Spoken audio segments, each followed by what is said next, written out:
Well, the green day to a disaster is definitely true, and it happened.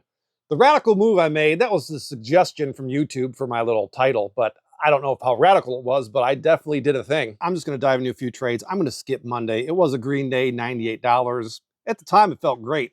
But then let's check out what happened. Yeah, he's got the idea. And I will show my P&L and I will show the day-to-day on my trader view chart. But before that, I figured, hell, it was the 4th of July coming up. Why not blow up everything and burn it all down? So let's check it out. And here's where the fun starts. SVRE, this is Tuesday after my $100 green day. 800 friggin' shares. I mean, $700 down. This is a 1-minute chart. I'm trading the 10-second chart. I'm using the 1-minute chart and the 10-second chart, but the 10-second chart shows me some entries. So this is a little bit left to be desired here, but look at all these possible entries here. And again, if it's breaking highs, right? I mean, obviously, if you're trading dips, you're down here. I'm trying to wait for it to break a high, enter here, exit here, let it dip a little. Could have entered here, came down a bit, goes higher. Hell, even here, crosses the prior high, right? And boom, rode it up. Instead, I wait all the way to here, get up, and then I'm in again. Oh, I'm going to try to add. I have no business adding. And then I got out a little bit here, but I kept adding because it's going to pop, right? Top gainer. Look at this volume. Look at these volume candles. Everything down here about this, just it's going to come back. I'm hoping. Adding, adding, adding. And then how long do I hold this? I hold it all the way right before the open. At least I didn't hold it into the open, hoping for this to spike. I've kind of learned my lesson here, but who the hell knows? So boom, that's Tuesday. Oh, but it gets better, guys. Here's CTX on Thursday. 1,200 shares. What am I doing? Look at this thing. Look at this thing. Again, I'm on a 10-second chart. Millions of opportunities to get in on this thing. And what do? I'm in. I'm in. I'm in. I'm in. I'm in. Took a little bit off. In again. Look at this thing. Look at me riding the backside of this. I mean, I gotta stop here and let's talk about this for a second. Okay, so you ready for the anticlimactic big thing that I did? The big reveal? Well, here it is. I painted the trading room. I don't know if you remember before, I've had one video. I think I have one subscriber. This was like just almond color from the original build.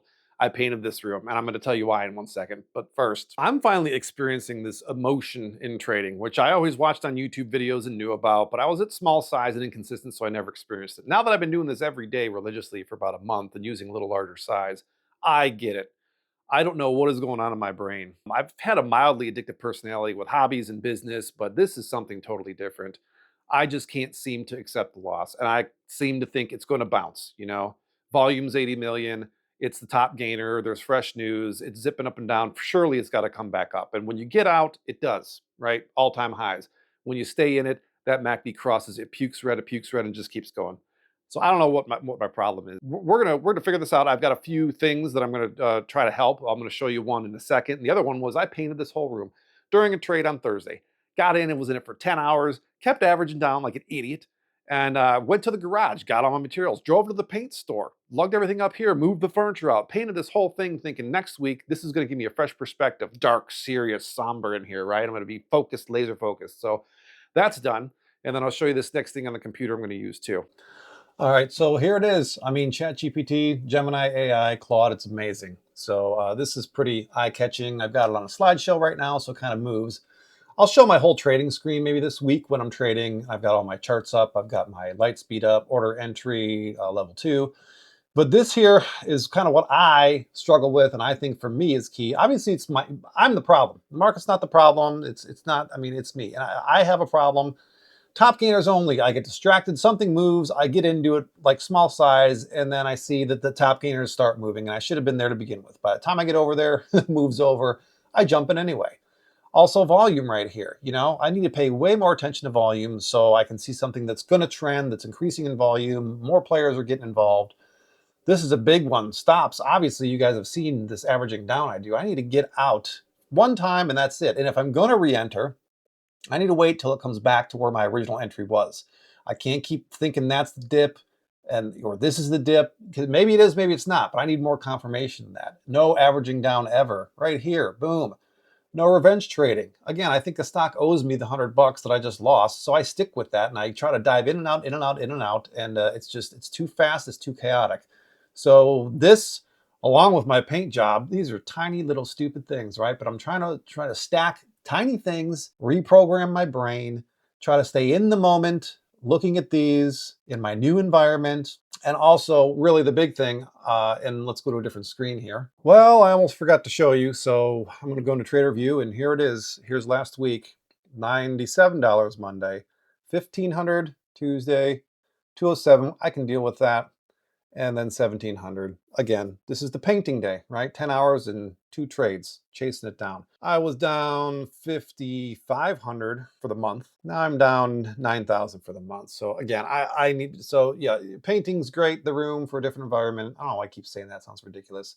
I've got my little rules on the computer, but really, if we go back to the calendar and we go to 2025 and we go to my green, I mean, look at all this green, woohoo. Let's just pick the start here. Maybe, I don't know, we'll try the 28th. I mean, look at my share size, 20, 20, 20, 40. Look at these little wins, little wins, little wins, little losses, little losses. Where are we? $10. I mean, nothing wrong with that. What do we do the next day? $10. What were we trading? Oh, 100 shares, 50, 10, 40, 10, 10, you know, and then 40, 80, 40, 42, 20, $4. I mean, this is what I need to get back to, and this is what I'm going to do. I'm going to scale down. I'm going to start taking my steps like a man, and I'm going to just try to have some green days, whether it's $4. Let's go back to the calendar real quick, right?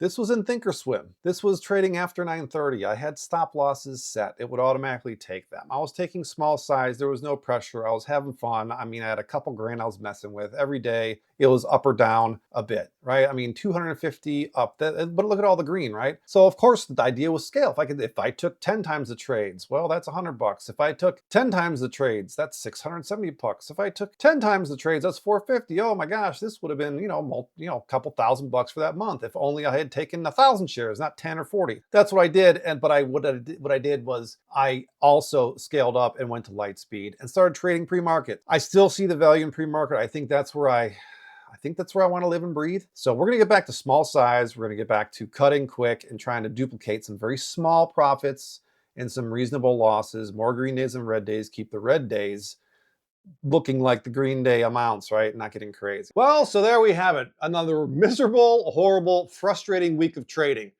I mean, the good side is I did go back and review November and December of last year. I had mostly green days.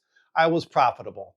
Now, it was a different time in the market. It was after 9:30. I'm trading 7 to 9:30 now. I was using a different system. I was with Ameritrade, Thinkorswim. I had stop set. I need to translate those habits that I used for those green days and apply them to the new system I'm using, Lightspeed. I need to scale down my size and take the pressure and emotion out of it. And I need to just be concerned with my habits and how I'm following my rules and how I'm taking this and applying it to when I'm clicking and what I'm doing and not getting emotional. So that's what I'm gonna do. We're gonna jump into it. Tomorrow's Monday. I might try to start doing a video during the week and one on the weekends. This is a lot more time consuming than I thought, but I'm getting a little more of the hang of it. I don't know if it's noticeable in the videos, but we'll check you out next time, or you'll check me out next time. Hopefully I'm about even or up a little bit. I don't know how many more lives I can do. I've got an idea though of what I can do with my trades if I print them out and take them in the back in the woods. So in the meantime, if you hit subscribe, that'd be pretty cool. I need all the help I can get. Even if you're just sitting there from far eating popcorn seeing how much money is this guy gonna lose, I just appreciate any sort of feedback, life out there in the ethos. Click a comment, a thumbs up, subscribe, whatever you feel comfortable with, or not. But either way, I'm gonna keep going. I'm gonna keep banging my head against this wall and see what happens. Tune in next time. We'll see you then. Thanks.